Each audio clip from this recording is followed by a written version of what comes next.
시청자 여러분, JTBC 뉴스룸을 시작하겠습니다. 윤석열 대통령이 노란봉투법에 대해 거부권을 행사했습니다. 회사가 파업 노조원에 대해 과도하게 손해배상 청구하는 걸 막는 법인데 국회를 통과한 법을 윤 대통령이 거부한 건 이번이 세 번째입니다. 법안 통과를 주도했던 민주당은 대통령실 앞과 국회에서 대통령이 대결과 독선을 선포했다며 강하게 반발했습니다. 가뜩이나 차가웠던 여야 관계가 꽁꽁 얼어붙고 있습니다. 먼저 배양진 기자입니다. 윤석열 대통령이 임기 중 세 번째 제2요구권, 즉 거부권을 행사했습니다. 지난달 야당 주도로 통과한 이른바 노란봉투법과 방송 3법을 국회로 돌려보낸 겁니다. 이로써 윤 대통령이 거부권을 행사한 법안은 모두 6개로 늘어났습니다. 앞서 한덕수 총리는 오늘 오전 임시 국무회의를 열어 윤 대통령에게 거부권 행사를 건의했습니다.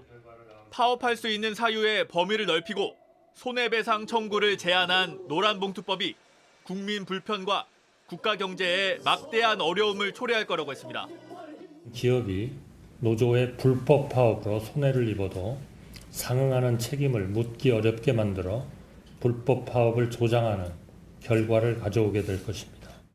공영방송 이사회를 확대하고 추천권을 외부에 넘겨주는 내용을 담은 방송 3법에 대해서도 부정적으로 판단했습니다.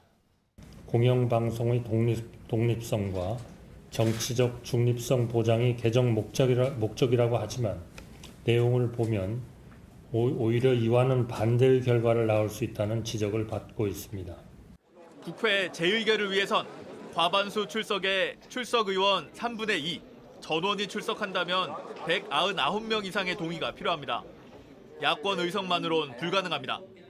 4개 법안은 지난 4월 양곡관리법, 5월 간호법처럼 사실상 폐기 수순을 밟게 됐습니다.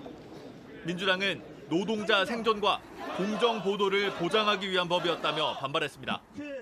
윤석열 정부의 이번 국회 제2요구 의결은 대한민국 국민과 2,500만 노동자들을 손배 가압류라는 끝없는 고통과 죽음의 지옥으로 내모은 것이다. 국민의힘은 정부가 제2요구권 시한 마지막까지 신중을 거듭한 끝에 내린 결정이라며 해당 법안들은 거대 야당의 정쟁용 공세일 뿐이라고 했습니다. 예산안 법정 처리 시한이 내일까지인 가운데 연말 정국은 더욱 얼어붙을 가능성이 커졌습니다. JTBC 배양진입니다.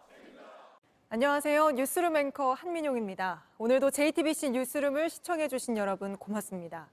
오늘 저녁에도 뉴스의 현장에서 찾아뵙겠습니다.